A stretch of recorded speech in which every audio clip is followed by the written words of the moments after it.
বিগত সরকারের তারা কেউ চেষ্টা করছে না। আমরাও এই আন্দোলন থেকে হয় এবং বহু ক্রুলেস হত্যা হয়। গত ফ্যাসিস্ট শাসন আমলে শামীম ওসমান রক্ষা করেছিল।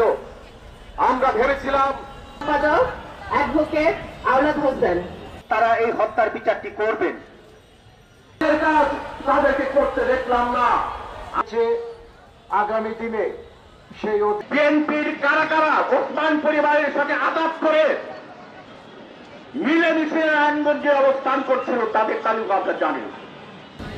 এবং এই ওসমান পরিবারের ধারাকে যারা যারা ছিল, মাফিয়া চক্রের সাথে যারা টাকার লেনদেনে যুক্ত ছিল, আজকে এরা অধিকাংশ আপনার বিএনপির দলের ক্যাডারদের আশ্রয় প্রশ্রয়ের মধ্যে ঘুরে বেড়াচ্ছে। আমি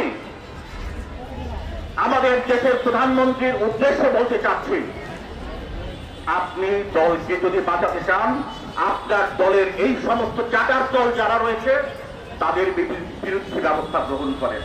আমরা প্রতি হত্যার বিচার চাই, সাগর তনু হত্যার বিচার চাই এবং নারায়ণগঞ্জে এই ওসমান পরিবার যারা অসংখ্য হত্যাকাণ্ড সংঘটিত হয়েছে, আফজালি ওসমান নিজেই বৃষ্টির উপরে হত্যা করেছে, আপনারা এসবের বিচার করেন।